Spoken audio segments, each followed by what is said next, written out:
વડનગર તાલુકાના જાસકા ગામે રહેતા અને બ્રહ્માણી માતાજી મંદિરના પૂજારી પરિવારના મોભી કિશોરગીરી ગોસ્વામીના પગની આંગળીમાં તકલીફ ઊભી થઈ હતી, જેને લઈને પરિવારજનો તેઓને અમદાવાદના ચાંદખેડા વિસ્તારમાં આવેલી SMS હોસ્પિટલ લઈ ગયા હતા, જ્યાં તબીબોએ તેમનું નિદાન કરી આંગળીની નસ દબાતી હોવાથી તેની સર્જરી કરવાનું કહ્યું હતું, જેથી પરિવારજનોએ સહમતિ દર્શાવી હતી। અમદાવાદના ચાંદખેડાની હોસ્પિટલના તબીબોએ દર્દીના રિપોર્ટ કઢાવ્યા બાદ તેઓને હાથમાં સ્ટેન્ડ મૂકવાની પ્રથમ વાત કર્યા બાદ તેઓનું બાયપાસ કરવું પડશે તેમ કહી દર્દીના પરિવાર પાસેથી સારવાર પેટે 3 લાખની રકમ લઈ લીધી હતી। બાદમાં બાયપાસ સર્જરી કર્યાનું કહી મા અમૃત કાર્ડ દ્વારા 10 લાખની રકમ ખંખેરી લીધી હોવાનો આક્ષેપ પરિવારજનોએ કર્યો છે। તમામ વિગતો વર્ણવતા મૃતકના પુત્રએ અપના મિજાજ ન્યૂઝ સાથે વાત કરતા જણાવ્યું હતું કે મારું નામ ગોસ્વામી રાકેશગીરી કિશોરગીરી, રહીએ અમે ગામ જાસકા, તાલુકો વડનગર। મારા ફાધરને, મારા પપ્પાને સામાન્ય પગની ટચલી આંગળીમાં એક સેજ કાળી ડાઘી પડી જઈ। એમાં અમે વડનગર, વિસનગર એક બે જગ્યાએ બતાવ્યું। અમને એવી સલાહ મળી કે ભાઈ અમદાવાદ તમે દવા ક્યાંક બતાવો, દવાખાને લઈ જાઓ। અમારા એક રિલેશને અમને એવું કીધું કે ભાઈ તમે ચાંદખેડા SMS મલ્ટીપ્લસ હોસ્પિટલ છે, ત્યાં તમે લઈ આવો, ત્યાં એમની ટ્રીટમેન્ટ સારી થશે।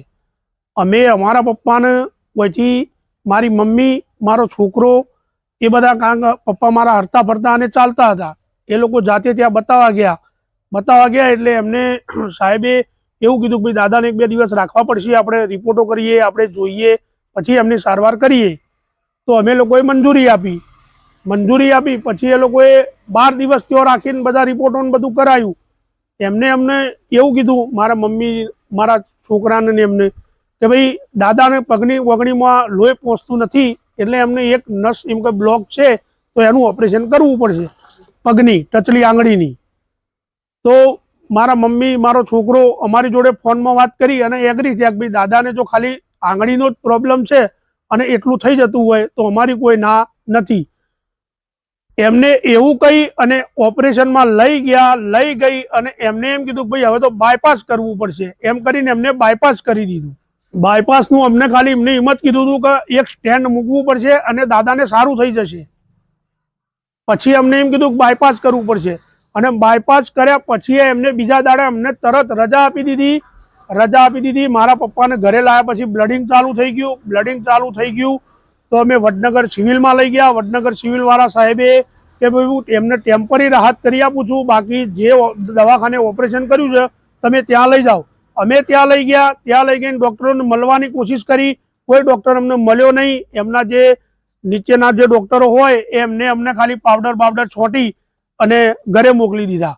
બીજે દિવસે તકલીફ થઈ, પાછા અમે અહીંથી જાસકાથી અમદાવાદ લઈ ગયા।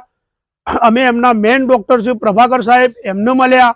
પ્રભાકર સાહેબ મને એમ ઉપરથી મેં બધી રજૂઆત કરી કે મારા પપ્પાનું શરીર બગડી ગયું સાહેબ, આટલું બધું ઓપરેશન થઈ ગયું, તમે સાહેબ આની કંઈક એક્શન લો, કોને કર્યું, શું કર્યું, એમને સારવાર કરો। એ સાહેબ કે ગરબા ગાતા માણસ મરી જાય એમાં કોણ જવાબદાર હોય? મેં કીધું સાહેબ આવું ના હોય, તમે જવાબદાર વ્યક્તિ છો અને તમે આનું કંઈક રસ્તો કરી આલો અમને। એના લીધે મારા પપ્પાનો આખો પગ કાળો પડી ગયો ઓગળીની જગ્યાએ અને મારા ફાધરની હાલત બહુ ખરાબ થઈ ગઈ। મારા ફાધર 3 મહિના સુધી બિચારા પથારીમાં પડે રેબાઈ ગયા, ના ખાઈએ ગયા, ના બેઠા થઈએ ગયા। અને એ જે પેટની અંદર એમને જે ચીરો કર્યો છે એ ચીરાની અંદર પરું થઈ ગયું અને અંદરથી ટાંકા પેટ ચીરીને બધા બહાર આવવા માંડ્યા। એમને અમારી પાસે લગભગ કાર્ડમાંથી 3-1 લાખ રૂપિયા તો બાયપાસના કાઢી જ લીધેલા છે। અમને નથી ફાઇલ આપતા આયુષ્માન કાર્ડમાં। એ ઓપરેશન કર્યા પછી મારા બીજો 2-2.5 લાખ 3 લાખ રૂપિયા ખર્ચો થઈ ગયો એમની સારવાર માટે, બચાવવા માટે એમ। પણ કોઈ ડૉક્ટર ફાઇલ વગર અમારો કોઈ હાથ જલે નહીં, અમને એમને નોર્મલી સારવાર કરી આપતા।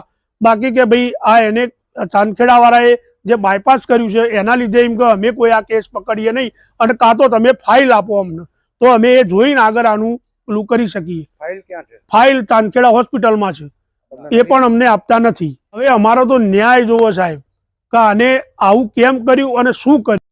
બ્યુરો રિપોર્ટ સંજય જાની, અપના મિજાજ ન્યૂઝ, મહેસાણા।